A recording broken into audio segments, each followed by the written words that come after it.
भारत माता की जय, भारत माता की जय, भारत माता की जय। ভারত মাতার জয়গান গেয়ে আজকের এই ভিডিওটা আমি প্রচার করছি।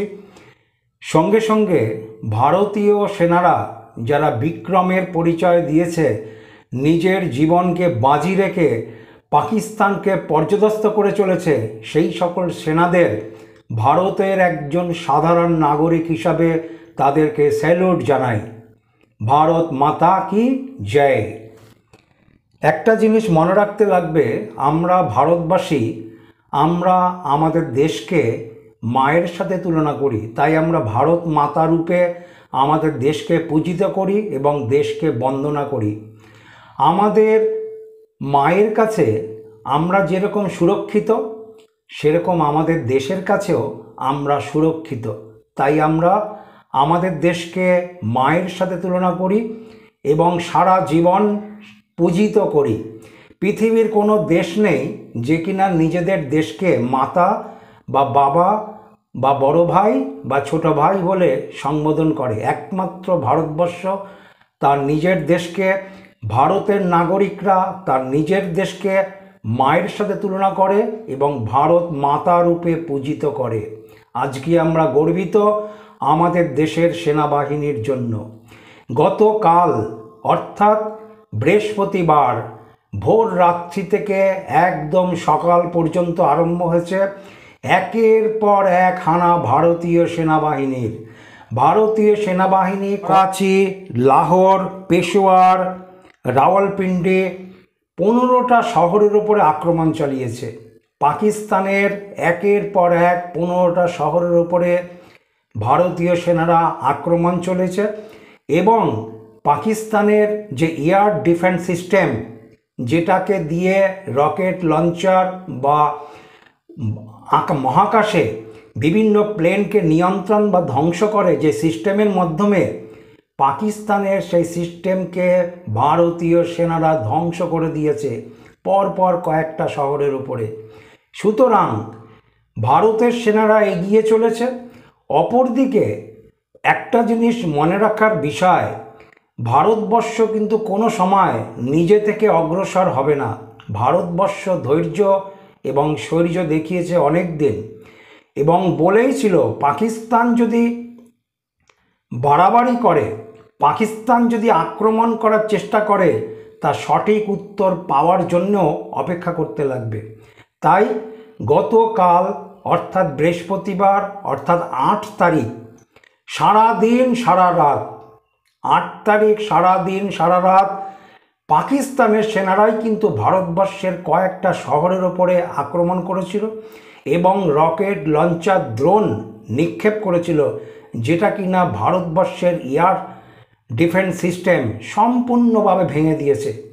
নিচে নামতেই দেয়নি সেই সকল ড্রোনগুলিকে। ফলে ভারতবর্ষের মানুষ সুরক্ষিত আছে। কয়েকটা জায়গাতে, বিশেষ করে সীমান্তবর্তী অঞ্চলে, জম্মু কাশ্মীরের অল্প বিস্তর স্কুল কলেজে কিছু ক্ষতি হয়েছে, কিন্তু বাকি ভারতবর্ষের নাগরিকরা সুরক্ষিত। এরকম অবস্থাতে ভারতবর্ষের সেনারা যে বিক্রম দেখিয়ে চলেছে, সেই বিক্রমের কাছে আজকে আমরা সাধারণ নাগরিকরা আমাদের সেনাদের প্রশংসা যদি করি, সেটা শেষ না।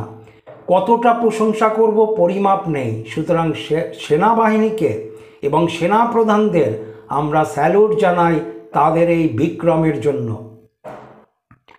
ভারতবর্ষর, আমি যে এখন ভিডিওটা করছি সকাল 11টা, আজকে সকাল এখন 11টা বাজে, এই সময়তেও কিন্তু রাজস্থানে, যেটা লাস্ট নিউজে দেখতে পেলাম, রাজস্থানে কিন্তু পাকিস্তানের সেনারা এখনও আক্রমণ বা একাধিক ড্রোন দিয়ে ভারতবর্ষের কিছু ক্ষয়ক্ষতি করার চেষ্টা করছে। আমি সকালবেলা নিউজে দেখলাম এখনও পর্যন্ত সকাল থেকেই পাকিস্তানের সেনারা ভারতবর্ষের রাজস্থানের ওপরে একাধিক ড্রোন নিক্ষেপ করেছে। অপরদিকে ভারতের সেনারা এয়ার ডিফেন্স সিস্টেমের মাধ্যমে সেই সকল ড্রোন এবং রকেট লঞ্চারকে কিন্তু ধ্বংস করতে, অর্থাৎ নিচে নামিয়ে দিতে সক্ষম হয়েছে। লাস্ট খবর পাওয়া পর্যন্ত এই রকম। আমি অ্যাস্ট্রোলজার বেদান্তজি, আমাকে কিছু বলতে গেলেই সবার আগে গ্রহ নক্ষত্রের ওপরে নির্ভর করতে লাগে।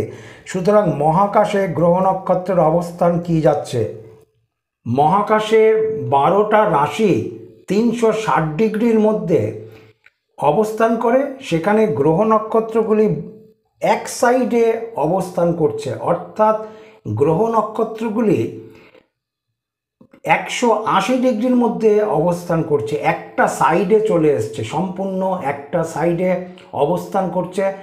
যেখানে 360 ডিগ্রি আছে 12টা রাশির মহাকাশে, সেখানে গ্রহ নক্ষত্রগুলো একটা সাইডে চলে এসছে, 180 ডিগ্রির মধ্যে অবস্থান করছে। এই অবস্থান কিন্তু কখনোই ভালো না। মহাকাশে যেই অবস্থান দেখা দিচ্ছে, আজকে আপনার হচ্ছে 9 তারিখ, 9 তারিখে গ্রহ নক্ষত্রগুলো যেই দিকে অবস্থান করেছে, এই অবস্থান কিন্তু কখনোই ভালো না জ্যোতিষশাস্ত্র মতে, আমার গণনা অনুযায়ী।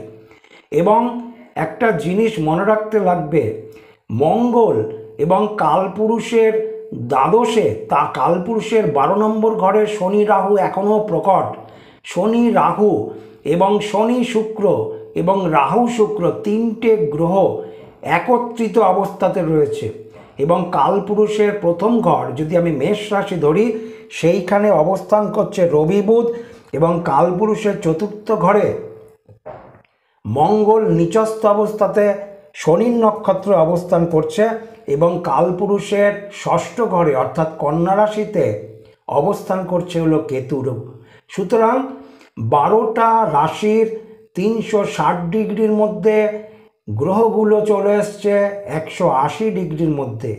এই অবস্থান মহাকাশে কখনোই ভালো না আমার গণনা অনুযায়ী।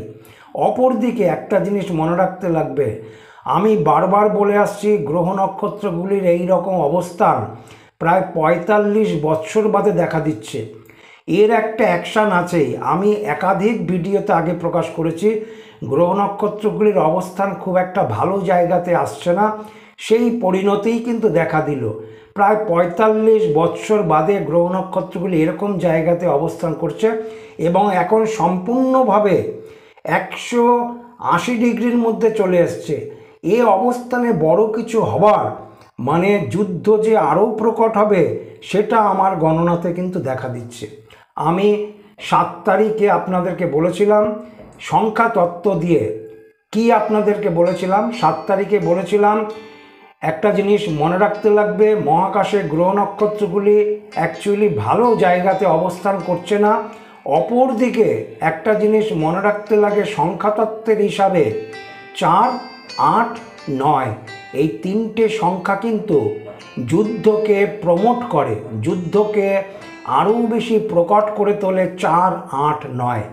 সুতরাং 7 তারিখেই আমি ভিডিও দিয়ে সতর্কবার্তা দিয়েছিলাম, আপনারা দেখে নিন, আমার ভিডিওটা প্রকাশ করা আছে। বলেছিলাম কাছাকাছির মধ্যে 8 এবং 9 তারিখ চলে এসছে কিন্তু। সুতরাং 8 এবং 9তে অনেক বড় কিছু হবে। তাই আপনারা গতকাল 8 তারিখ ছিল দেখেছেন, বৃহস্পতিবার পুরো 24 ঘন্টা ধরে যুদ্ধ চলেছে এবং উভয় পক্ষের।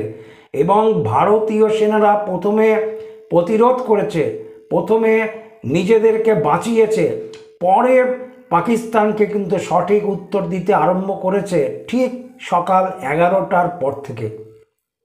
ভারতীয় সেনারা প্রথমে প্রতিরোধ করেছে, পাকিস্তানের যে বিভিন্ন ড্রোন দিয়ে ভারতবর্ষের বহু শহরকে আক্রমণ করার চেষ্টা করেছিল, সেটা ব্যর্থ করে দিয়েছে ভারতীয় সেনারা তাদের বুদ্ধি এবং এয়ার ডিফেন্স সিস্টেমের মাধ্যমে।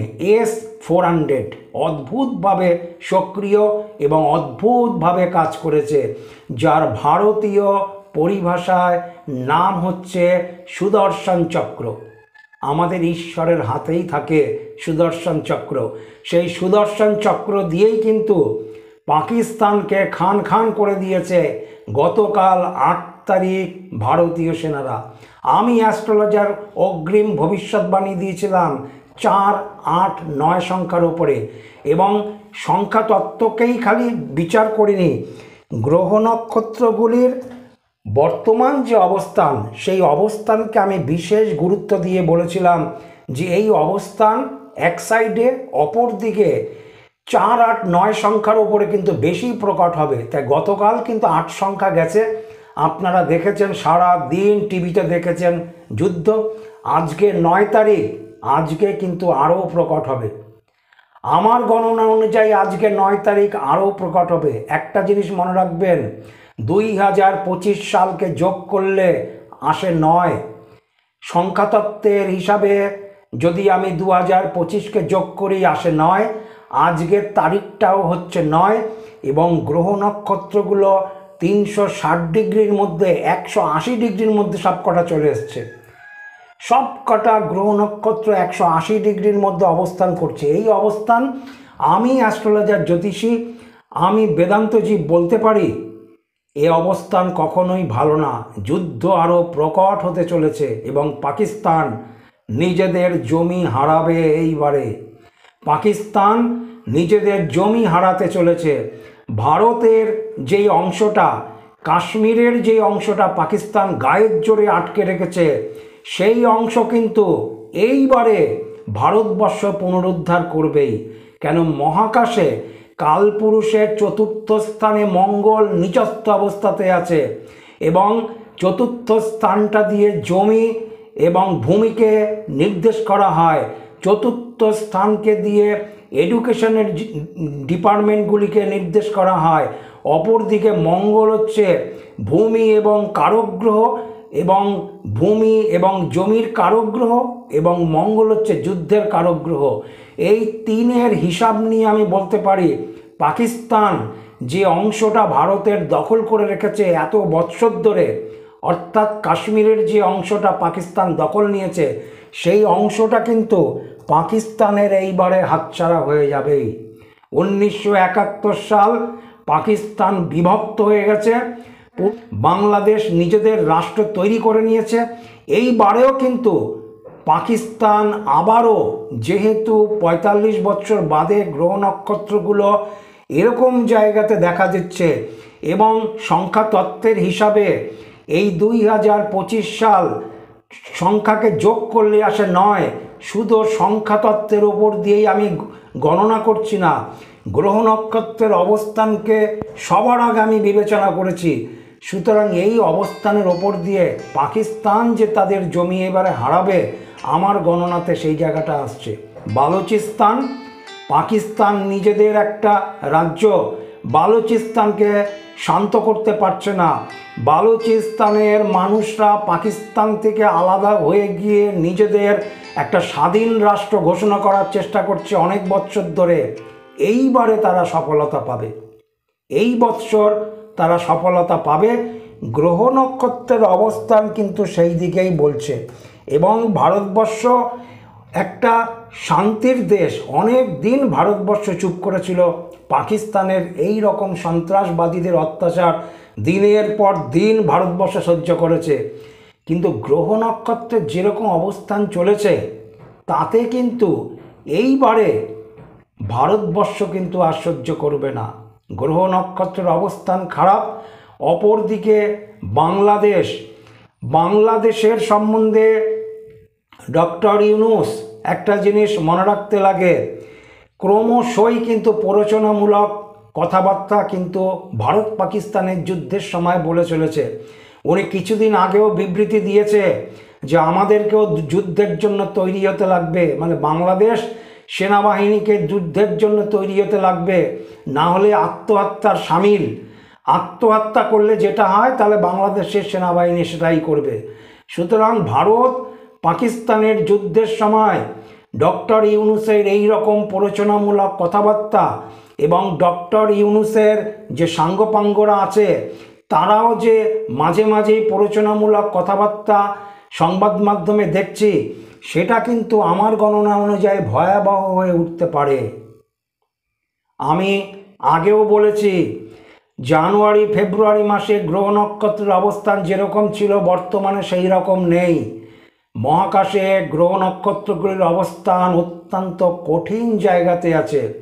আমি 2024 সালের লাস্টের দিক থেকেই বলেছি যে আগামী 2025-এ বাংলাদেশ যুদ্ধে জড়িয়ে যেতে পারে এবং 2025 সালে গ্রহ নক্ষত্রগুলো যেই জায়গাতে অবস্থান করছে তাতে বাংলাদেশ নতুন করে যুদ্ধের মধ্যে জড়াতে পারে সম্ভাবনা প্রচুর। এটা আমি একটা ভিডিও না, একাধিক ভিডিওর মধ্যে দিয়েছি। বিশেষ করে পৃথিবীর ঘটনাবলী 2025 এই ভিডিওটার মধ্যে দেওয়া আছে। এছাড়াও 2024-এর লাস্টের দিকে কয়েকটা ভিডিওতে আমি সতর্কবাণী দিয়েছি। বাংলাদেশের সংবাদ মাধ্যম ভারত পাকিস্তান যুদ্ধ চলাকালীন যেরকমভাবে অপপ্রচার করছে এবং বাংলাদেশের যিনি প্রধান, যিনি বাংলাদেশকে নিজের ক্ষমতা বলে দখল করেছে, বাংলাদেশের নির্বাচিত সরকারকে, বাংলাদেশের নির্বাচিত সরকারকে যিনি গায়ের জোরে ভেঙে দিয়ে নিজের একটা অবৈধ সরকার, অনির্বাচিত সরকার গঠন করে বাংলাদেশকে চালিয়ে যাচ্ছে এবং ভারতবর্ষে উস্কানিমূলক কথাবার্তা উনি প্রচার করছে মাঝে মাঝে। এখনকার যে সময়কাল, তাতে আমার গণনাতে আমি বলতে পারি ইউনূস যদি এর থেকে বেশি কথাবার্তা বা প্ররোচনামূলক কথা বলতে থাকে, ইউনূসকে কিন্তু এর জবাব পোহাতেই লাগবে, এর উত্তর ইউনূসকে পোহাতেই লাগবে। ভারতবর্ষ কিন্তু এখন তৈরি, পাকিস্তান আর 2-4 দিনের মধ্যে ঠান্ডা হয়ে যাবে, এটা মনে রাখতে লাগবে। ইউনূস এত কিছু দেখেও যদি শান্ত না হয়, প্ররোচনামূলক কথাবার্তা যদি উনি চালিয়ে যায়, আজকে ভারতীয় সংবাদ মাধ্যমে দেখতে পেয়েছি বাংলাদেশের টিভি চ্যানেলগুলিকে, বাংলাদেশের সংবাদ মাধ্যমগুলিকে ভারতবর্ষ ব্যান্ড করে দিয়েছে যাতে ভারতবর্ষে প্রচার না হয়। কেননা ক্রমশ উল্টো প্রচার, অপপ্রচার করে চলেছে বাংলাদেশের সংবাদ মাধ্যমগুলো। এবং বাংলাদেশের প্রধান, যিনি অনির্বাচিত সরকারের প্রধান, যিনি বাংলাদেশের একটা নির্বাচিত সরকারকে গায়ের জোরে কূটনীতির দ্বারা পয়সা খাটিয়ে উনি ধ্বংস করে বাংলাদেশের এখন মসনদে বসে ভারতবর্ষকে উনি গরম করার চেষ্টা করছে। এখন গ্রহ নক্ষত্রের যেরকম অবস্থান, তাতে আমি বলতে পারি ইউনূসের এই সকল কিন্তু কথাবার্তা সহ্য হবে না। ইউনূসকে কিন্তু এর উপহার নিতেই লাগবে। আজকে সংবাদ মাধ্যমে দেখলাম পাকিস্তানের প্রধানমন্ত্রী শাহবাজ শরীফ, যিনি পাকিস্তানের মানুষের উদ্দেশ্যে টিভিতে যিনি সম্প্রচার করবে বক্তব্য, শাহবাজ শরীফকে দেখা যাচ্ছে না। শাহবাজ শরীফ উধাও হয়ে গেছে। শাহবাজ শরীফ এখন মাটির তলে লুকিয়ে গেছে নিজেকে বাঁচাবার জন্য। পাকিস্তানের মানুষকে বাঁচাবে কি করে? এরকম ভয়াবহ অবস্থা কিন্তু পাকিস্তানে চলেছে। সুতরাং ডক্টর ইউনূস, আপনাকে শিক্ষা নিতে লাগে। পাকিস্তানকে দেখে আপনি শিক্ষা নিন। ভারতের পরাক্রম, ভারতের বিক্রম আপনার দিকেও কিন্তু ধেয়ে আসছে। সুতরাং প্ররোচনামূলক কথাবার্তা বন্ধ করুন। আমি জ্যোতিষী হিসাবে বলতে পারি, আজকে নতুন নয়, আমি একাধিক ভিডিওতে ভবিষ্যৎবাণী দিয়ে রেখেছিলাম বাংলাদেশ যুদ্ধের মধ্যে জড়িয়ে যাওয়ার সম্ভাবনা প্রচুর 2025-এ। 1971 সালকে যোগ করলে হয় নয়, আবার 2025 সালকে যোগ করলেও নয়। বাংলাদেশ এই 9 সংখ্যায় কিন্তু যুদ্ধ করেছিল 1971 সালে। আবারও 9 সংখ্যা এখন এসছে। সঙ্গে এই 45-50 বছর বাদে গ্রহ নক্ষত্রগুলি একই জায়গাতে ঘোরাঘুরি করছে। এই দুইয়ের সম্মিলনে বাংলাদেশের ওপরেও যে একটা যুদ্ধের প্রকট বইবে, আমার ভবিষ্যৎবাণীতে কিন্তু সেই জায়গাটায় বারবার ঘুরছে। সুতরাং ডক্টর ইউনূসকে সাবধানে থাকতে লাগবে এবং এই প্ররোচনামূলক কথাবার্তাকে বন্ধ করতে লাগবে। আমি অ্যাস্ট্রোলজার বেদান্তজি, আমার ইউটিউব চ্যানেলে আমি অগ্রিম যুদ্ধের সম্বন্ধে ভবিষ্যৎবাণী দিয়ে চলেছি। আপনারা জানেন আমি যুদ্ধ হওয়ার আগেই জানুয়ারি মাসের 5 তারিখে আমি ভবিষ্যৎবাণী দিয়েছিলাম যে এশিয়া মহাদেশে যুদ্ধ আরম্ভ হবে মার্চ থেকে জুন এই সময়কালে, এবং সেটাই আরম্ভ হয়েছে। ভিডিওটার হেডলাইন ছিল পৃথিবীর ঘটনাবলী 2025। আপনারা সার্চিং করে দেখে নিন, আমার ভবিষ্যৎবাণী সম্পূর্ণভাবে আমি মিলিয়ে দিয়েছি। আজকেও আমি ভবিষ্যৎবাণী করলাম এবং সেই ভবিষ্যৎবাণীতেও আমি বাংলাদেশকে উল্লেখ করেছিলাম। আর বাংলাদেশ যেরকমভাবে একটার পর একটা প্ররোচনামূলক কথাবার্তা বলে চলেছে, ডক্টর ইউনূস অনির্বাচিত সরকার, ওনার তো লজ্জা হওয়া উচিত। উনি বাংলাদেশের মানুষের এখনও কেন ম্যান্ডেট নিচ্ছে না, উনি এখনও কেন নির্বাচিত করছেন না। সুতরাং আমি অনুরোধ করব, আমার চ্যানেলটার দিকে আপনারা লক্ষ্য রাখুন, চ্যানেলটা শেয়ার করুন, সাবস্ক্রাইব করুন, লাইক করুন। যুদ্ধ এগিয়ে চলেছে, আজকে 9 তারিখ, আরও কিছু ভয়াবহতা দেখতে পারবেন আমার গণনা অনুযায়ী। নমস্কার, সবাই ভালো থাকবেন।